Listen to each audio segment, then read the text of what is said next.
So what actually happens when a highly credentialed Western doctor claims that the rules of war and international law have just completely collapsed, but he feels like the world's most powerful institutions are just refusing to look at his evidence? Well, I mean, it creates this really staggering disconnect. Yeah. You have someone offering this firsthand physical accounting of atrocities, and it's just running directly into a brick wall of geopolitical framing and institutional silence. Right. And that's exactly what we're unpacking in today's deep dive. We've got a really intense, highly detailed, and deeply politically charged piece of source material today. Yeah, we really do. It's a YouTube interview hosted by Tucker Carlson, and it opens with this very lengthy historical monologue and then moves into an extensive interview with Dr. Nick Maynard. Right, the British cancer surgeon. Exactly. He's a prominent surgeon from Oxford who's been actually treating patients on the ground in Gaza both before and after October 7th.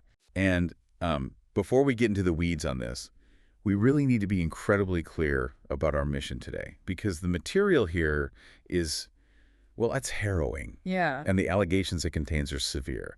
So our job right now is strictly to unpack this specific source material exactly as it's presented to you. Yes, exactly. So we are making a very explicit disclaimer right at the top here. We are not taking political sides. Right. We're not endorsing the viewpoints in this interview, and we aren't independently verifying the medical or political claims made in it. Absolutely. Our goal is just strictly to impartially distill the intense arguments in those firsthand accounts detailed in this specific document. We want you, the listener, to fully understand the perspective being shared here.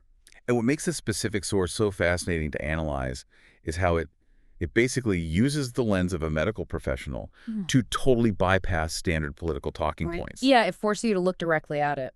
Right? It forces the audience to look at the actual physical, bodily realities of a conflict rather than, just the abstract policies that get debated in Washington or London. Right. But let's actually start with how the interview is framed, because before we even get to the doctor's testimony, there's this really long narrative through line establishing the political context. Historically framework. Yeah. Exactly. The framing actually takes us all the way back to April of 1994 to the Rwandan genocide. Right. And the core argument laid out in the introduction is that the global community, so, the UN, the US, France, Israel, they knew exactly what was happening in Rwanda in real time. And made a conscious choice to do nothing. Exactly. To do absolutely nothing to stop it. And the reason the source anchors its argument in 1994 is to introduce this really central figure, Samantha Power. Right, yeah. She's a Pulitzer Prize-winning author. She wrote this massively influential book called A Problem from Hell, which was all about America's failure to stop genocides throughout the 20th century. She basically built her whole reputation on atrocity prevention. Exactly. She built her career on it. She later headed the Atrocity Prevention Board under the Obama administration, and she currently holds a very high-level position in the Biden administration. So the opening monologue just sharply criticizes her, and by extension, the entire current U.S. administration. Right. Because the argument here is that these are officials who built their careers on this moral promise of never again. Yeah. Yet, according to the source, they are allegedly just watching what the broadcast explicitly labels a new genocide unfold in Gaza and remaining completely silent. And the premise of this entire interview really relies on the idea that the destruction in Gaza isn't just an accidental tragedy of urban warfare. Right. The source claims it is a deliberate intent by the Israeli government. Deliberate intent. Okay, let's unpack that, because if we think of international law as like a smoke alarm, the source is basically arguing that the alarm is blaring, but the people who literally wrote the manual on fire safety are actively ignoring it. That's a good way to put it, yeah. But does the source address why politicians are using these specific World War II comparisons to justify their stance today? Oh, absolutely. To support that claim of deliberate intent, the source points to this whole pattern of public statements. For example, it quotes Israeli Prime Minister Benjamin Netanyahu comparing Palestinians to Amalek. Which is a biblical reference. Right. It's a biblical reference commanding the total, uncompromising destruction of an entire rival tribe. Like down to the infants and the livestock. Exactly. And the source also points to quotes from U.S. politicians who attempt to justify the massive civilian death toll by comparing the military campaign in Gaza to the total destruction of Berlin and Tokyo, or even the dropping of nuclear bombs on Japan in World War II. Wow. I mean, when you hear politicians making those absolute, World War II-style justifications for total war, it fundamentally changes how you view the military operation on the ground. Right. And the source really dives into the mechanics of why this specific language is being used. Yeah. It frames this dynamic as a form of moral blackmail. Moral blackmail. Yeah, the argument is that supporters of the military campaign are operating on this aggressive double standard. How so?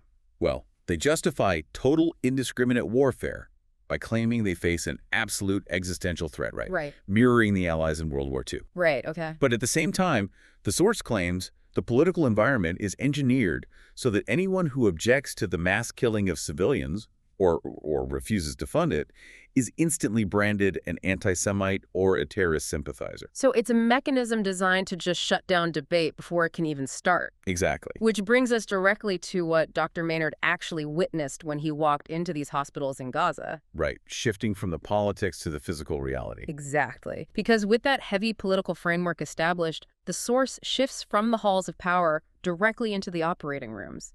And Maynard brings a very specific perspective here. He does, because he's an Oxford surgeon who's been visiting and teaching in Gaza since, 2010? Yeah, 2010. So he's not just a parachute doctor dropping in for the first time. He knows the system intimately. And he actually establishes a baseline of what the medical reality was like long before October 7th.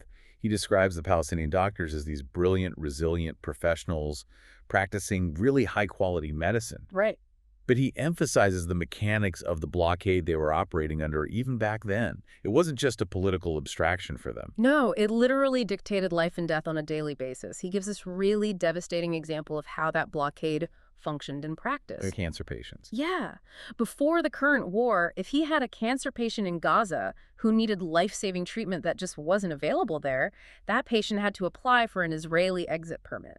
Right. And the wait averaged 3 months. And Dr. Maynard states that about a third of these life-or-death applications were just rejected outright. And the psychological toll of that. It's unbelievable. He even details the psychological cruelty of cases where kids with brain tumors were granted medical exit permits, but their parents were denied. Wow. Forcing desperately ill children to travel out of Gaza entirely alone. I mean, that baseline of a constrained but functioning system really sets the stage for his description of the reality post-October 7th. Yeah, it gets so much worse. Dr. Maynard describes operating in Al-Aqsa and Nasser hospitals amidst just a total systemic collapse. He details treating massive, explosive, and shrapnel injuries. Right. We are talking about the kind of high-energy tissue destruction that you usually only see in direct, intense combat between armored soldiers. But here, Right. Here it is being inflicted on a civilian population, primarily women and children. the conditions he described operating in are, they're practically unfathomable. Think about just the basic mechanics of surgery. You need a sterile environment. Exactly. You need water to scrub in, you need anesthesia. Mm-hmm. But he talks about operating during periods where they had absolutely zero sterile drapes. They were forced to just use regular hospital gowns. He talks about having no running water, so surgeons were forced to just smear alcohol jelly on their hands before literally cutting into a patient. And most chillingly, the periods with zero pain relief. Oh, God, yeah. The 8-year-old girl. Yeah. He recounts the story of an 8-year-old girl who had a fractured leg, and it was cutting off the blood supply to her foot. Right. And to save the limb from dying, to prevent gangrene from setting in, they had to forcefully straighten her shattered leg bones with absolutely no painkillers. And he says he can still hear her screams. Yeah. And the source heavily emphasizes that Dr. Maynard does not view this destruction of the medical system as a tragic accident of war. He doesn't see it as collateral damage. Not at all. He states that he had full, unlimited access to the hospitals he worked in. He walked every square inch of them. And he asserts that he never saw a single piece of evidence of Hamas command centers or military activity in those clinical areas. Wow. Yet he claims the Israeli military is deliberately targeting those exact clinical areas. There's a specific statistic presented here that really, it forces you to pause, because it's a mathematical comparison between this conflict and the war in Ukraine. Right, the casualty rates. Yeah. According to the source, in Ukraine, the rate of healthcare workers killed is roughly 0.8 per 100,000 people. Okay. In Gaza, Dr. Maynard states it is 75 healthcare workers killed per 100,000. That's I mean, the math suggests that being a doctor or a nurse in this conflict is mathematically the most dangerous job you could possibly hold. By a massive margin. How does the doctor explain that? Well, Dr. Maynard draws a very stark conclusion from that math. He asserts this absolutely cannot be explained away as collateral damage. Right. The source argues this is a deliberate, organized policy to completely dismantle the infrastructure of living in Gaza, ensuring that the population simply cannot survive there long term. Because if you remove the hospitals? Exactly. If you remove the hospitals, you remove a fundamental pillar of societal survival. But the source actually goes even further than that. The destruction of the physical hospitals is one thing, but Maynard's testimony moves into these just horrifying allegations of individualized, technologically driven violence and torture. Yeah. He claims that nearly 500 healthcare workers have been abducted and detained without charge. 500. Wow. And he provides very specific accounts from his own network of colleagues. He describes a plastic surgeon friend and his mother who were found executed with their hands tied behind their backs and bullet wounds to the head at Shifa Hospital. That's incredibly dark. It is. He also recounts the testimonies of medical colleagues held for 60 days in detention, blindfolded, continuously beaten, and electrocuted specifically through their genitals. Oh my God. He even cites investigative reports regarding a highly respected orthopedic surgeon who was allegedly serially raped to death in detention. This sounds like a dystopian nightmare. And the technological aspect of this violence it's incredibly grim. He brings up these quadcopter... Drones, yeah. Right. These remote-controlled drones, allegedly utilizing artificial intelligence, mounted with high-definition cameras and sniper rifles. Yeah. Dr. Maynard describes these drones literally flying indoors, navigating hospital hallways, and flying into operating rooms to shoot a colleague of his in the chest. Let me just repeat that. Drones flying into operating rooms. Yes. He also describes them hovering over tents in the Al-Mawasi area, which, by the way, had been explicitly designated as a civilian safe zone. Right. And just indiscriminately spraying bullets. He specifically mentions operating on a 3-month pregnant woman who was shot in her tent by one of these AI drones. It's hard to even hear that. And if we look at how this violence intersects with the control of basic resources, the source details further allegations regarding food distribution sites. Right, the Gaza Humanitarian Foundation site. Exactly. Dr. Maynard alleges that Israeli soldiers essentially used starving people, often teenagers, who were just sent to find food for their families as target practice. As target practice. Are they saying this is the work of rogue soldiers or an institutional policy? Well, the framing here is explicitly that this is a top-down, engineered strategy. Because of the patterns. Right. He claims that doctors in the emergency rooms noticed these highly specific, chilling patterns. On one day, they would receive a wave of young boys shot exclusively in the head and neck. Wow. On another day, the injuries would solely be chest wounds. And on the Saturday before he left, he says 4 teenage boys were brought in who had been shot exclusively in the testicles. So hearing about drones navigating hallways and snipers targeting specific body parts on specific days, the source is arguing that the sheer repetition and the coordination of these acts completely removes the possibility of them being like isolated accidents. Exactly. The consensus between the interviewer and Dr. Maynard is that the systematic pattern nature of these injuries is evidence of an organized, military-sanctioned campaign of terror. And beyond the explosive trauma and this targeted sniper violence, the source outlines a quieter but vastly more lethal catastrophe. The manufactured starvation. Yes. The interview directly refutes claims made by U.S.-based organizations that sufficient food aid was entering Gaza. Dr. Maynard categorically calls those claims a lie. And he points to the physical toll on the medical staff themselves as proof of that. Dr. Maynard himself lost 8 kilograms in a single month. Wow. A local surgeon he worked with lost 40 kilograms. 40 kilos. Yes. They simply had no food. And the downstream effects on the patients are just catastrophic. He shares this tragic story of Habiba, an 11-year-old girl. Dr. Maynard actually successfully performed this highly complex, grueling surgery to reconstruct her shattered esophagus. Yeah. The surgery worked, the physical trauma was repaired, but she died 4 weeks later. Because of the lack of food. Exactly. Not from her injuries, but because the hospital had absolutely zero nutritional support to put through her feeding tube. She literally starved to death in a hospital bed because the supply chain was intentionally severed. Which really brings us to the staggering death toll discussed in the source. And to understand it, it requires understanding the mechanism of how a society basically dies. Right. Dr. Maynard notes that the official count of roughly 76,000 deaths from direct trauma is really only a fraction of the reality. He cites estimates from The Lancet. Which is one of the world's most prestigious and rigorous medical journals. Absolutely. And The Lancet estimates that when you include the people buried under the rubble and what epidemiologists call excess deaths, the true toll is likely between 186,000 and 500,000 people. 500,000. Those numbers are so massive they almost lose their meaning. We're talking about upwards of 10 to 20% of Gaza's entire population. Yeah. It's like wiping out the entire population of a mid-sized American city. But how exactly does the Lancet arrive at that massive multiplier? Like, what is the mechanism of an excess death in this context? Well, an excess death happens when the secondary effects of destroying a society's infrastructure become just as lethal as the bombs themselves. Okay, so like the starvation. Right. The source is arguing that the weaponization of the supply chain operates as this deadly multiplier. If you block fuel from entering, you eliminate electricity. Right. And no electricity means water treatment plants shut down, which leads to cholera and dysentery. Wow. No electricity means premature babies and incubators die. It means dialysis machines for kidney disease shut down. It means basic antibiotics for simple infections are just unavailable. So people aren't just dying from shrapnel. No. They die because their diabetes becomes a death sentence when the insulin supply is completely cut off. Which leads to this massive, crucial question.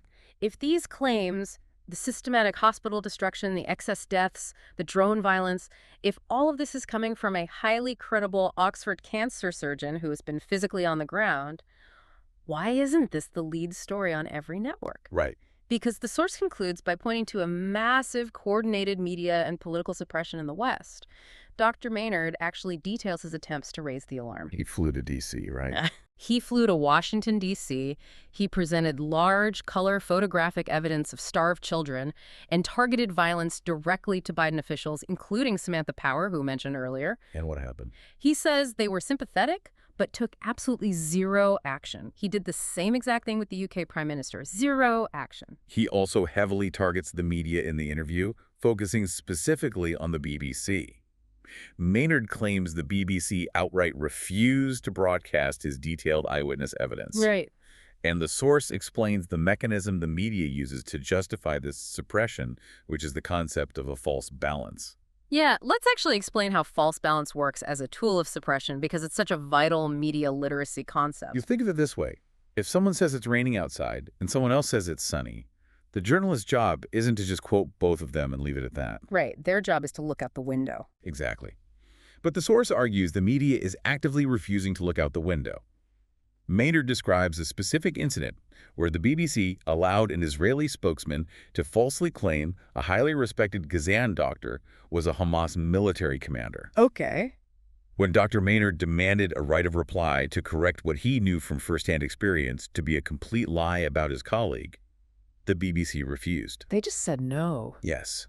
They hid behind the idea that allowing a doctor to refute a military spokesperson would upset their balance of airtime. So they presented an eyewitness medical account and a political denial as equally valid. Right, creating the illusion of a debate rather than just reporting an objective reality. But wait, looking at this objectively, it's really hard to believe that an entire global apparatus, governments, intelligence agencies, massive newsrooms, could successfully coordinate a blackout of this magnitude. Yeah, especially today. Right, especially in the smartphone era where everyone has a camera in their pocket. Doesn't this interview acknowledge how incredibly difficult it is to suppress something like this completely? It does, and that's a crucial point. The source acknowledges that there are major cracks in this wall of silence. Like The Lancet. Exactly. As we mentioned, The Lancet published that massive death toll estimate.